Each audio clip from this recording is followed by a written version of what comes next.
시간 은혜 받으실 하나님의 말씀은 고린도후서 9장 6절로 9절 말씀이 되겠습니다. 고린도후서 9장 6절로 9절 말씀을 다 같이 함께 합독하시겠습니다. 이것이 곧 적게 심는 자는 적게 거두고 많이 심는 자는 많이 거둔다 하는 말이로다. 각각 그 마음에 정한 대로 할 것이요 인색함으로나 억지로 하지 말지니 하나님은 즐겨내는 자를 사랑하시느니라. 하나님이 능히 모든 은혜를 너희에게 넘치게 하시나니 이는 너희로 모든 일에 항상 모든 것이 넉넉하여 모든 착한 일을 넘치게 하게 하려 하심이라. 기록된 바 그가 흩어 가난한 자들에게 주었으니 그의 의가 영원토록 있느니라 함과 같으니라. 아멘. 오늘 저는 주고받고 심고 거두고라는 제목으로 은혜를 나누겠습니다. 하나님께서 우리 인간을 지으신 이유는 하나님께 함께 사는 자녀를 많이 갖기를 원하시기 때문인 것입니다. 우리들도 결혼하면 자녀들을 많이 놓아서 가족이 많기를 원하고 있지 않습니까? 하나님 역시 만물을 지으셨지만은 하나님과 대화하고 함께 우주를 다스리고 함께 살 자녀들을 갖기를 소원하셨습니다. 그래서 아담과 하와를 지으신 것입니다. 그리고 아담과 하와에게 생육하고 번성하여 땅을 충만케 하라고 축복하신 것입니다.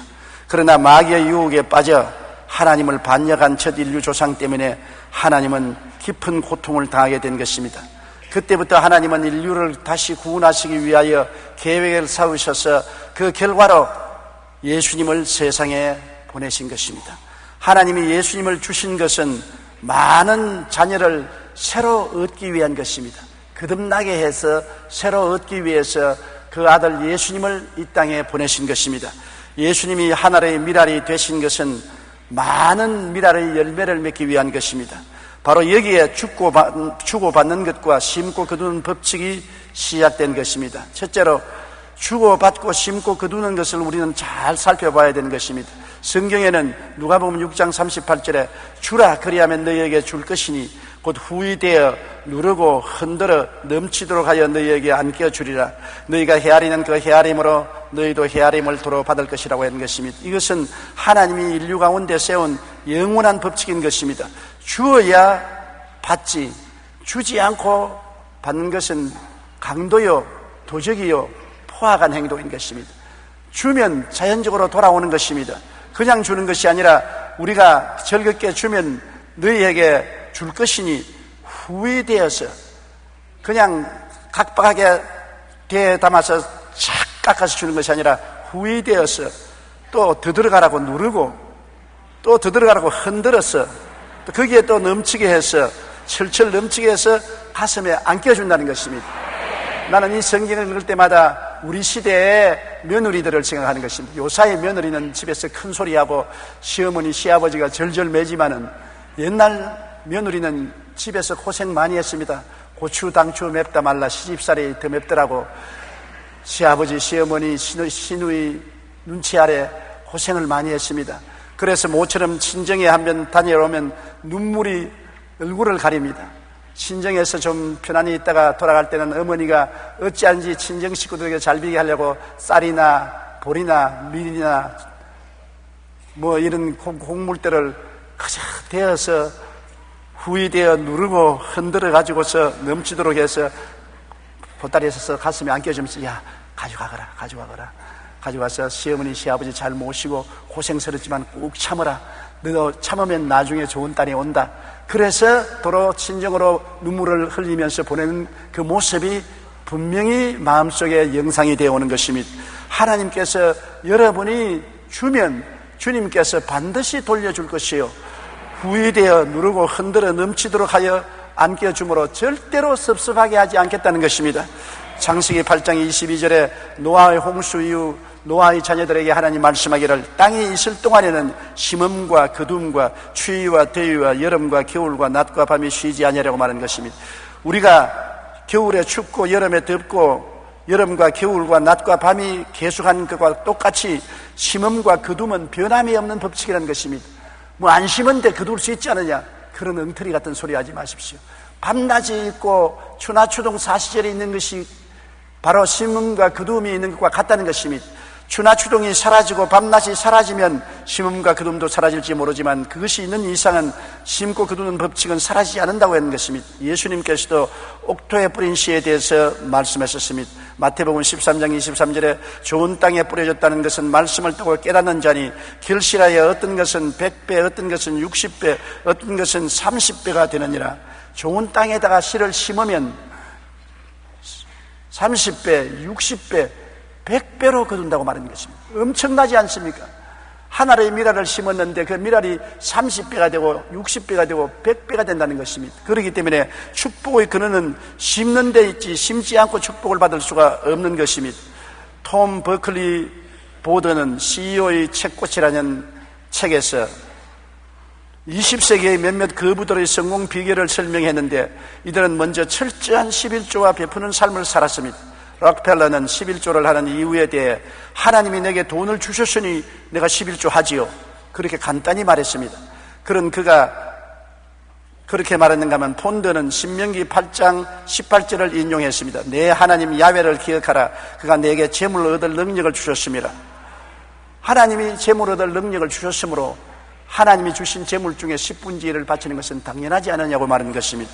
제임스 월비는 이렇게 말했습니다. 나의 성공 비결은 아주 간단합니다. 수년 전에 나는 사무엘상 2장 30절에 나를 존중히 여기는 자를 내가 존중히 여기라는 말씀에 의지해서 11절을 드려서 하나님을 존중하기 시작하자 하나님이 축복을 주셨다고 하는 것입니다. 미국의 실업가 하이드는 10의 구조를 드린 사람으로 유명합니다. 그는 한때 $10,000의 빚을 지고 9 자녀의 생계를 걱정해야 했는데 그런 상황에서도 그는 무엇보다 먼저 철저하게 11조를 드렸습니다. 이후 하나님은 그에게 복을 쏟아부어 준 것입니다. 여러분, 이것이 바로 죽고 받고 심고 거두는 하나님의 법칙입니다. 하나님께서는 우리에게 주라, 그리하면 너희에게 줄 것이니 후이되어 누르고 흔들어 넘치도록 하여 안겨주리라고 말씀하신 것입니다. J.C. 페니는 미국의 부호로 이름이 난 후 증권시장의 파동으로 재산을 잃고 병까지 얻어 병원에 입원했습니다. 병원에서 늘 고통과 불안에 떨고 있던 페니에게 어느 날 병원 예배실로부터 찬송 소리가 들려왔습니다. 잠시 후 성경을 읽고 기도하는 소리를 들으면서 그에게 새로운 인생의 계기가 일어났습니다. 페니는 당시를 회상하며 이렇게 고백합니다. 나는 찬송과 성경 말씀과 기도 소리를 들으면서 기적처럼 캄캄한 굴 속에서 서서히 햇빛이 비치더니 나중에는 온 굴 속이 밝아져 마치 지옥에서 천국으로 옮겨진 같은 느낌을 체험했다고 말했었습니다. 그리고 인생의 새 출발을 결심하면서 그는 너희가 대접을 받고자 하는 대로 남을 대접하라는 말씀을 그의 사업과 생활의 표로 정했었습니다. 재기한 후 그는 무엇보다 먼저 많은 헌금을 바쳐 플로리다의 은퇴 목사를 위해 주택 100동을 건축에 헌납했습니다. 그리고 이렇게 말했습니다. 어떻게 하면 많은 것을 많은 사람에게 줄 수 있을까 생각하며 감사하는 생활 속에 넘치는 복이 있음을 알았다고 했었습니다. 그래서 그는 나중에 백화점 왕이 된 것입니다. 예수님은 우리가 먼저 줄 때 후회되어 누르고 흔들어 넘치도록 우리에게 안겨주겠다고 말씀하신 것입니다. 그러므로 주고받는 법칙, 심고 거두는 법칙은 해와 달과 별들이 있는 이상, 밤과 낮이 있는 이상, 봄, 여름, 가을, 겨울이 있는 이상 변하지 않고 우리 가운데 있는 것입니다. 그렇기 때문에 우리는 항상 하나님의 법칙과 말씀을 따라서 살아야 하나님의 은총을 받게 되는 것입니다. 우리 새해 벽두부터 심고 거두고 주고받는 법칙을 우리 생활 속에 꼭 사용하게 되기를 주님 이름으로 축원합니다. 둘째로 신앙생활에도 적용되는 법칙인 것입니다. 성경에는 겨자씨 하나를 심어 큰 나무가 된다는 말씀이 있습니다. 마태복음 13장 31절로 32절에 또 비유를 들어 이르시되 천국은 마치 사람이 자기 밭에 갖다 심은 겨자씨 하나를 같으니 이는 모든 씨보다 작은 것이로되 자란 후에는 풀보다 커서 나무가 되어 공중의 새들이 와서 가지에 깃들이느니라. 겨자씨가 얼마나 작은지 여러분 아시지요? 중동에서 겨자씨 하나를 가지고 온 선교사님이 그 겨자씨를 병에 담아서 제게 보냈습니다. 제가 그것을 보고 깜짝 놀랐습니다. 겨자씨가 먼지와 같은 것을 보고 놀랐습니다.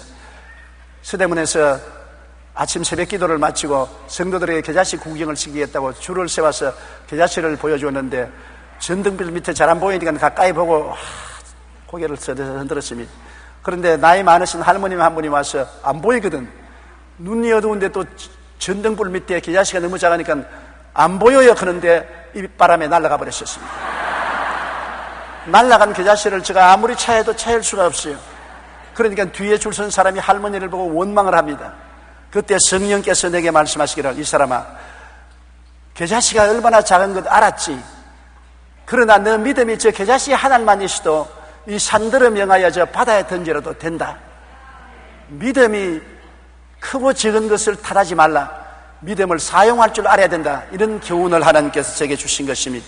여러분, 우리가 천국의 법칙을 알아야 되는 것입니다. 겨자씨만한 것이라도 심어야 돼요. 안 심으면 아무것도 돌려줄 것이 없습니다. 겨자씨라도 심어야 이것이 자라서 하나님 나라 법칙은 큰 나무가 되는 것입니다. 우리는 믿음의 씨앗을 심고 크게 거둘 것을 기대해야 되는 것입니다. 농부가 밭에 아무 씨앗도 심지 않고 논두렁에 앉아서 밤새도록 철야기도 하면서 곡식을 많이 추수하게 해주시옵소서 기도해도 소용이 없습니다. 하나님은 심어라. 그러면 심은 것을 복주어 30배, 60배, 100배로 축복해 주겠다고 말씀하실 것입니다. 갈라디아서 6장 7절로 8절에 스스로 속이지 말라. 하나님은 없인 여김을 받지 아니하시나니 사람이 무엇으로 심든지 그대로 거두리라. 자기의 육체를 위하여 심는 자는 육체로부터 썩어질 것을 거두고 성령을 위하여 심는 자는 성령으로부터 영생을 거두리라.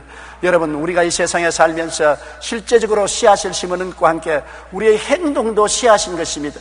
우리가 부정과 불의와 불결과 나쁜 행실로 심어놓고 난 다음 입 닦아버리고 아무도 못 봤으니 내 행동이 드러나지 않을 것이라고 생각하는데, 하나님은 우리 행동을 씨앗으로 보시는 것입니다. 우리가 아무도 안 보는 데 심어놓아도 그것은 열매를 맺게 되는 것입니다. 아무리 안 보는 데서 밭을 갈고 씨를 뿌려도 그 씨는 삭이 나고 열매를 맺고, 만 사람이 보는 앞에서 밭에 씨를 심어도 그 씨는 삭이 나고 잎이 나고 열매를 맺게 되는 것입니다. 우리의 삶의 행동에서 육신의 정욕, 안목의 정욕, 이 세상 자랑을 따라 심어놓으면 반드시 환난과 고통과 괴로움으로 거두게 되는 것입니다. 원망할 것이 없습니다. 내가 심어놓은 것 내가 책임지고 거두게 되는 것입니다. 하나님이 용서해주고 사랑해 주시지만은 용서와 사랑과 거두는 것은 다른 것입니다. 용서와 사랑은 하나님께서 잘못했음에도 불구하고 우리를 다시 재기할 수 있도록 허락해 주시는 것이지만, 심은 것은 거두어야 되는 것입니다. 콩 심은 데 콩 나고 팥 심은 데 팥 나는 것입니다. 그와 같이 우리의 행동도 우리가 미워하고 싫어 분노하고 질투하고 사람을 못 살게 굴고 잘못 심어 놓으면 그것이 내게서 떠나가고 난 다음에 내게 안 돌아올 줄 같아도 나중에 반드시 돌아옵니다. 큰 나무가 되어서 돌아오는 것입니다. 나중에 큰 환난과 고통과 괴로움으로 돌아오는 것입니다. 그렇기 때문에 무엇을 행하든지 우리가 하나님을 우습게 여기시면 안 됩니다. 여기에 하나님은 없인 여김을 받지 않는다는 것입니다. 하나님을 없인 여기고 내가 무슨 행동을 하든지 아무도 못 봤으니 뭐 내가 걱정할 건 무엇이냐고 하는데, 그렇지가 않습니다. 하나님 우습게 생각하면 안 되는 것입니다. 하나님의 법칙이 우주에 있는 것입니다. 내가 심은 대로 거두게 되는 것입니다. 내가 성령으로 말미암아 사랑과 희락과 화평과 오래 참음과 양성과 충성과 온유와 절제로 심어놓으면 그것이 30배, 60배, 100배가 돼서 거두게 되고, 그것이 내가 못 거두면 내 자손대라도 거두게 되는 것입니다. 반드시 믿음의 씨앗을 심고 크게 거둘 것인 것입니다. 그러므로 우연이라는 것은 없다는 것을 알아야 되는 것입니다. 심는 자는 잘 심으면 큰 축복을 받습니다. 고린도후서 9장 6절로 9절에 이것이 곧 적게 심는 자는 적게 거두고 많이 심는 자는 많이 거둔다는 말이로다. 각각 그 마음에 정한 대로 할 것이요 인색하거나 억지로 하지 말지니 하나님은 즐겨내는 자를 사랑하시느니라. 하나님이 모든 은혜를 너희에게 넘치게 하시나니 이는 너희로 모든 일에 항상 모든 것이 넉넉하여 모든 착한 일을 하게 하심이라. 우리 예수 믿는 사람들이 모든 일에 항상 모든 것이 넉넉하여 모든 착한 일을 넘치게 하시기를 하나님은 원하시는 것입니다. 예수 믿는 사람들이 영혼이 잘됨같이 범사에 잘되며 강건하기를 원하시는 것입니다. 아무리 부귀영화 공명이 있다도 영혼을 잃어버리면 아무런 행복도 기쁨도 없는 것입니다. 또 아무리 영혼이 잘되더라도 사업이 망해서 거지가 되어서 남에게 구걸하고 다니면 축복이 안 되는 것입니다. 아무리 영혼이 잘되고 범사가 잘되어도 돈 100만 불을 가지고도 암이 걸려서 들어누워 죽게 되면 행복도 없는 것입니다. 인간의 참 행복과 기쁨은 삼중 축복을 받아야 되는 것입니다. 영혼이 잘됨같이 범사에 잘되며 강건하고 생명을 얻되 풍성하게 얻는 전 구원을 받아야 되는 것입니다. 이 전인구원을 받기 위해서는 심고 거두는 법칙을 사용해야 된다는 것입니다. 적게 거두면 적게 거두고 많이 심으면 많이 거두는 것입니다. 심고 난 다음에 하나님의 축복을 구하면 하나님이 축복을 허락해 주신다는 것입니다. 오늘날 우리들은 우연히 인간의 노력으로 축복을 받는 줄 생각하지만 인간의 노력으로 축복받는 것은 얼마 가지 않아야 바람에 날아가 버리고 마는 것입니다. 기록된 바가 흩어 가난한 자들에게 주었으니 그의 의가 영원토록 있느니라 함과 같으니라. 여러분, 의가 영원히 있다. 하나님이 영원히 기억하신다는 것입니다. 내가 가난한 사람에게 흩어준 것은 영원히 기억한다. 내가 날 위해서, 우리 가족 위해서 먹고 마시고 잘 입고 잘 사는 것은 하나도 기억하지 않습니다. 내가 남을 위해서 선을 베풀고 나누어 주면 그 행위는 영원히 기억되어 하나님이 자자손손히 갚아주시고 복을 주시겠다는 것입니다. 그리고 적게 심고 적게 거두고 많이 심고 많이 거둔다는 것을 알아야 되는 것입니다. 내가 적게 심어놓고 난 다음 더 많이 거두기를 원하면 안 되는 것입니다. 적게 심으면 수확도 적고 많이 심으면 많이 수확을 거둘 수가 있는 것입니다. 우리가 심으면 어떻게 되는 것입니까? 사람들 말하기를 나는 심을 것이 별로 없습니다. 나는 가난하고 내 자신이 빈손 들었으니 무엇으로 심습니까? 그럽니다. 심을 마음이 있어 기도하면 심을 씨를 주시고 먹을 양식을 주시고 심게 도와주시는 것입니다. 고린도후서 9장 8절에 하나님이 능히 모든 은혜를 너희에게 넘치게 하시나니 이는 너희로 모든 일에 항상 모든 것이 능력하여 모든 착한 일을 넘치게 하려 하심이라고 말한 것입니다. 그리고 심은 자에게 도우시는 하나님이 고린도후서 9장 10절로 11절에 심는 자에게 씨와 먹을 양식을 주시는 이가, 보십시오, 심는 자에게 심을 수 있는 씨를 주시고 그 따라서 먹을 양식을 주시는 것입니다. 심을 마음이 없어 그렇지, 심을 마음이 있으면 심을 씨는 하나님이 주시는 것입니다.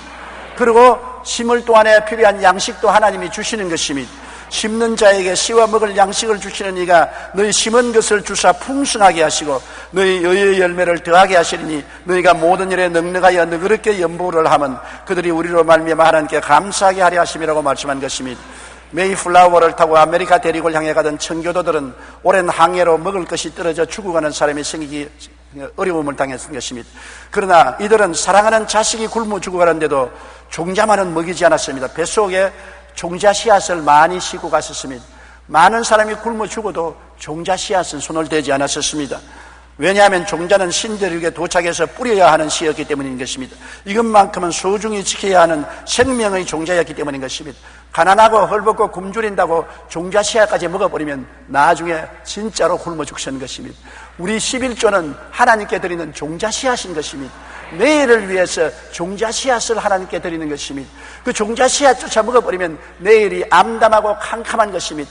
아무리 어렵고 고통스러워도 굶어 죽는 한이 있더라도 종자 씨앗은 그대로 간수해야 다음 사람들이 종자 씨앗을 심어서 먹고 살 수가 있는 것입니다. 여러분, 하나님께서는 11조와 헌물을 떼어 먹었다고 말씀하지 않았습니다. 우리는 11조 떼어 먹었다고 하는데 하나님은 그렇게 말씀하지 않았습니다. 하나님은 11조를 도둑질했다고 말하는 것입니다. 떼어 먹는 것과 도둑질하는 건 틀립니다. 떼어 먹는 것은 내게 속한 것을 내가 떼어 먹지만 도둑질하는 것은 남의 것을 훔치는 것이 도둑질인 것입니다. 왜냐하면 하나님은 모든 물질을 다 가지고 계시고 더구나 그 중에 11조는 하나님께서 우리에게 종자 씨앗으로 준 것인데 하나님의 것을 우리가 도적질하면 저주를 받는 것입니다. 11조를 떼어 먹는 것 아닙니다. 11조는 하나님의 것을 도적질하는 것입니다. 도둑놈이 하나님 보고 복을 주시옵소서, 복을 주시옵소서 그런다고 하나님이 도둑놈 말을 듣고 복을 주시겠습니까? 하나님이 의로운 사람의 기도를 들어주시지 도둑놈의 기도는 안 들어주실 것인 것입니다. 그렇기 때문에 우리는 꼭 하나님의 것을 하나님께 돌려야 되는 것입니다. 셋째로, 태산 같은 삶의 문제를 당할 때가 있는 것입니다. 세월을 살아가면서 개인 문제, 가정 문제, 생활 문제, 자녀 문제, 사업 문제, 가지가지 문제들이 우리 앞을 막습니다. 이 문제들을 어떻게 할까요? 하나님이여 문제를 해결해 달라고 아무리 고함쳐도 하나님이 응답 안 해주시면 우리 힘으로 할 수 없지 않습니까? 태산을 옮기는 방법을 주님께서 말씀한 것입니다. 마태복음 17장 20절에 이르시되 너희 믿음이 작은 까닭이니라 진실로 너희에게 이르노니 만일 너희에게 믿음이 겨자씨 한 알만큼만 있어도 이 산을 명하여 여기서 저기로 옮겨라 하면 옮겨질 것이요 또 너희가 못할 것이 없으리라고 말한 것입니다. 믿음이 없어서 당황하는 제자들에게 주님께서 이 말씀을 하신 것입니다. 벙어리 되고 귀신 들린 아들을 데리고 왔는데 제자들이 이 귀신 되고 벙어리 된 아들을 고치지 못했습니다. 예수님이 산에서 내려와서 베드로와 야고보와 요한과 함께 오니 사람들이 제자들을 몰아세우고 있고 제자들이 당황해 있었습니다. 예수님은 당장 그 아들을 데려다가 귀신을 쫓아내고 고쳐주셨습니다. 제자들이 주님께 물었습니다. 주님, 왜 우리는 못 쫓아냈습니까? 주님께서는 믿음이 적은 영고라. 겨자씨 하나만한 믿음만 있었으면 이 산들에 명하여 저 바다에 던져도 될 것이요 못할 것이 없다. 그것은 무엇입니까? 살아있는 믿음을 말하는 것입니다. 산은 죽었지 않습니까? 죽은 산은 움직이지 못하고 자라지 못하고 그대로 있는 것이지만 겨자씨는 아무리 작아도 살아있는 것입니다.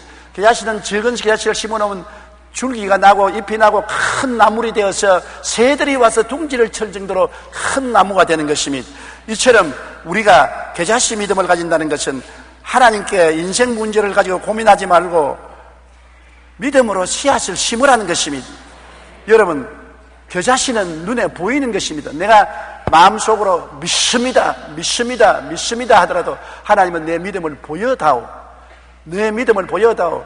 믿음이 겨자씨만큼 적을지라도 보이는 믿음을 하나님은 원하시지 형이상학적으로 안 보이는 마음속에 숨은 믿음은 원하지 않은 것입니다.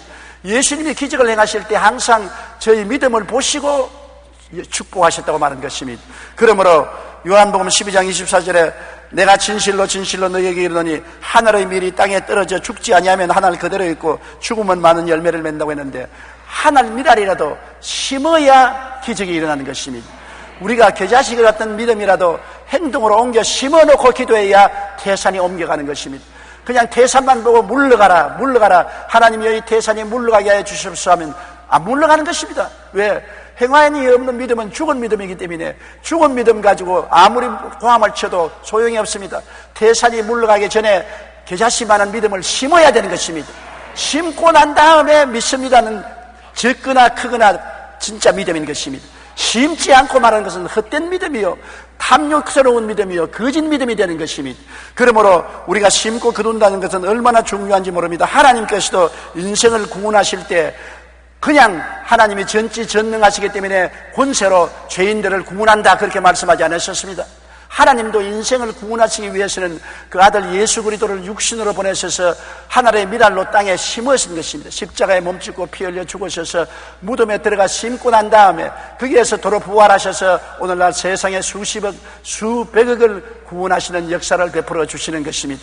이러므로 심고 거두는 법칙을 우리가 알고 믿음의 씨앗을 심고 기적을 기대해야 되는 것입니다. 그냥 기적이 일어나는 것이 아닙니다. 여러분이 막연하게 하나님이 기적을 주시옵소서 하지 마십시오.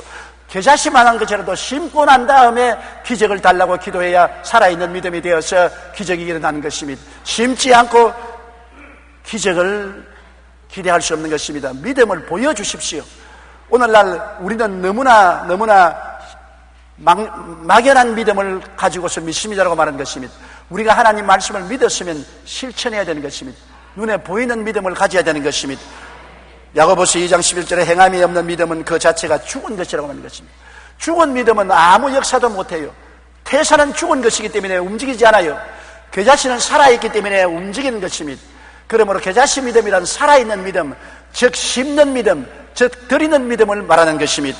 말라기 3장 10절에 만군의 야훼가 이르노라 너희의 온전한 11조를 창고에 들여 나의 집에 양식이 있게 하고 그것으로 나를 시험하여 내가 하늘 문을 열고 너희에게 복을 쌓을 것이 없도록 붙지 아니하나 보라. 하나님께서 11조란 씨앗을 심어놓고 시험을 해보라는 것입니다. 기도를 하고 시험을 해보라. 하나님이 결코 하늘 문을 여시고 쌓을 것이 없도록 붙지 않은가 보라고 말씀하는 것입니다. 성경에는 내 주 하나님을 시험치 말라고 했는데 하나님이 다른 면에는 시험치 말라고 했지만은 11조만은 시험해보라고 하신 것입니다. 황공스러운 말씀인 것입니다. 한번 나를 시험해보라. 내가 거짓말하는지 참말하는지. 그러므로 우리는 11조 씨앗을 심으면 산 믿음을 심기 때문에 하나님의 역사가 나타나는 것입니다. 꿈과 믿음을 가지고 심어야 되는 것입니다. 심을 때 그냥 억지로 심는 것이 아닙니다. 씨앗을 심을 때 마음에 큰 나무가 될 것을 꿈꾸고 태산이 옮겨날 것을 마음에 꿈꾸고 믿어야 되는 것입니다. 꿈과 믿음을 가지고 심으십시오. 인생이란 꿈과 믿음이 있어야 내일이 있는 것입니다. 씨앗을 심을 때 그냥 심는 것이 아니라 내가 이 씨앗을 심으면 큰 나무가 되고 태산이 옮겨간다는 꿈을 꾸고 믿음을 가지고 즐겁게 심어야 되는 것입니다. 빌립보서 4장 19절에 나의 하나님이 그리스도 예수 안에서 영광 가운데 그 풍성한 대로 너희 모든 쓸 것을 채우시리라. 마게도니아 교인들이 감옥에 갇힌 바울에게 선교비를 보냈습니다. 바울이 그 선교를 받고 눈물을 흘리며 기도할 때 하나님이 바울을 통해서 말씀하신 것입니다. 나의 하나님이 그리스도 예수 안에서 영광 가운데 그 풍성한 대로 너희 모든 쓸 것을 채우시리라. 조그마한 헌금을 보냈는데 하나님은 그를 통해서 모든 것을 채우시는 은혜를 마게도니아 교인들에게 내리겠다고 말씀한 것입니다. 히브리서 11장 6절에 믿음이 없이는 하나님을 기쁘시게 하지 못하나니 하나님께 나아가는 자는 반드시 그가 계신 것과 또한 그가 자기를 찾는 자들에게 상 주시는 이심을 믿어야 할지니라. 하나님이 살아계시고 하나님을 겨자씨 믿음으로 찾을 때는 상을 주시는 하나님이라는 것을 우리가 믿고 나가야 된다는 것입니다. 그러므로 우리가 겨자씨 씨앗을 심고 난 다음 꿈과 믿음으로 기도를 해야 되는 것입니다. 기적이 일어날 것을 기대하십시오.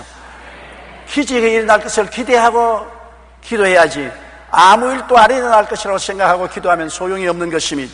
마태복음 7장 7절로 8절에 구하라 그리하면 너희에게 주실 것이요 찾으라 그리하면 찾아낼 것이요 문을 두드리라 그리하면 너희에게 열릴 것이니 구하는 이마다 받을 것이요 찾는 이는 찾아낼 것이요 두드리는 이에게는 열릴 것이니라. 너희가 악한 자라도 좋은 것으로 자식에게 줄 줄 알거든 하물며 하늘에 계신 너희 아버지께서 구하는 자에게 좋은 것으로 주지 아니하겠느냐. 저는 언젠가 국민일보 겨자씨에서 이런 간증을 본 적이 있습니다. 서울에 한 사업가가 있었는데 사업을 하던 중에 부도가 났습니다. 그때 손에 남은 돈은 500만 원밖에 없었습니다. 그래서 마지막 남은 돈으로 필리핀의 파나이 섬에 교회를 지어 하나님께 바치기로 작정하고 남은 마지막 돈을 선뜻 내놓았습니다.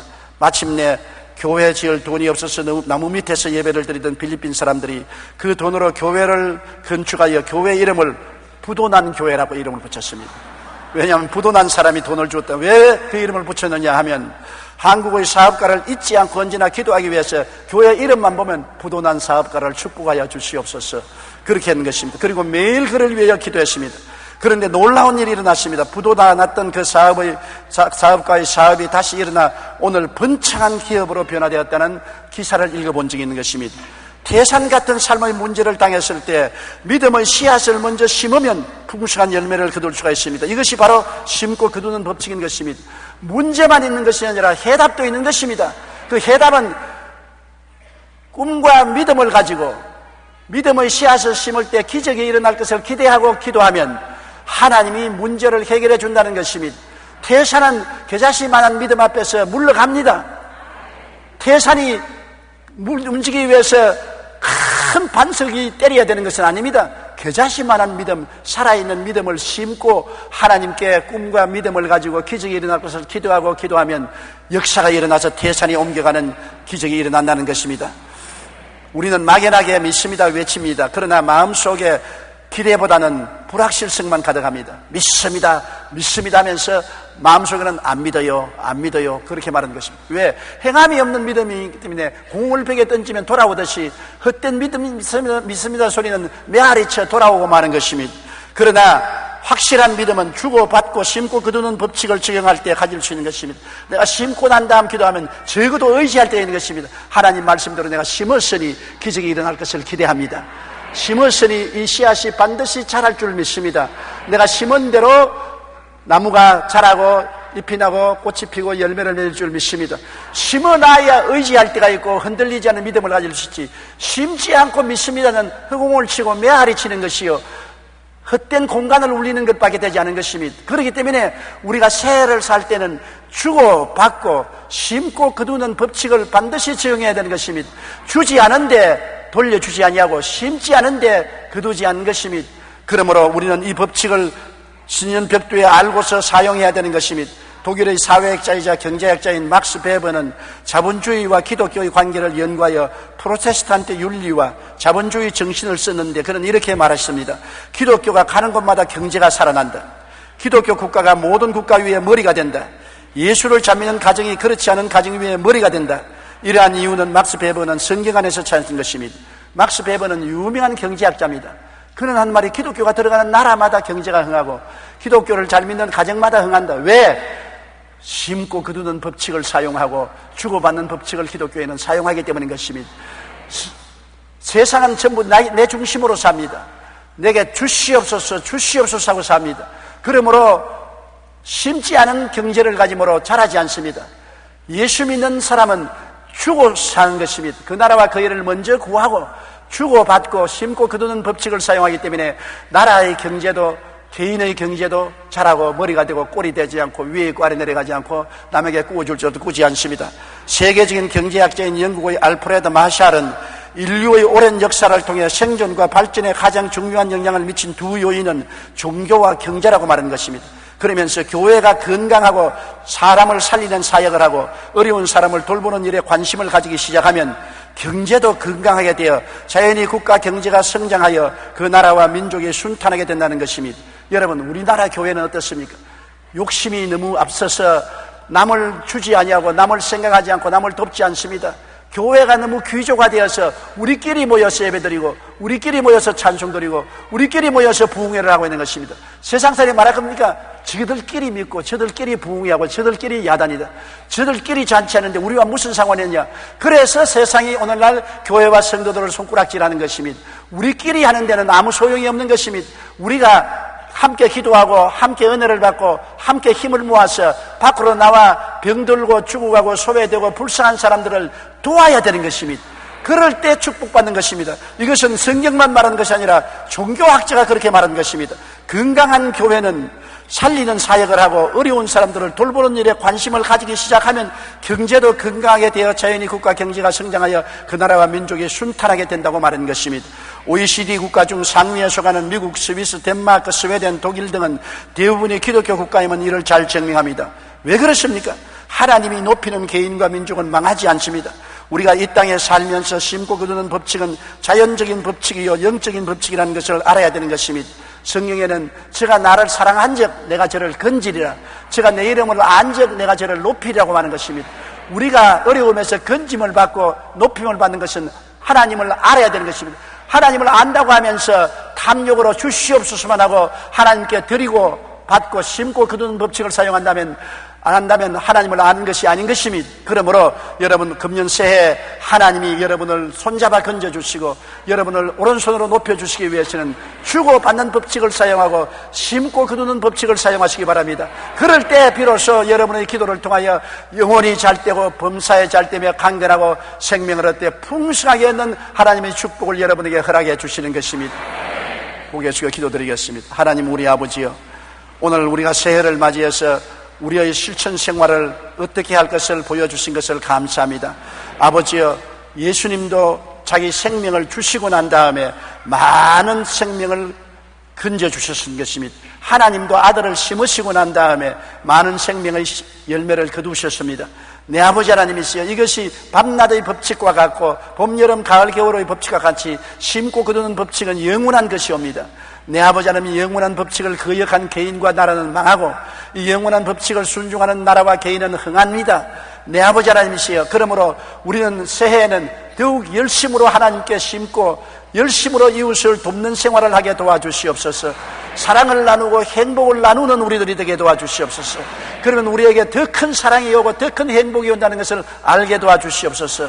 주라, 그리하면 돌려줄 것이니 곧 후회되어 눌러 흔들어 넘치게 해서 너에게 안겨주려고 하신 이 말씀을 잊지 말게 도와주시옵소서.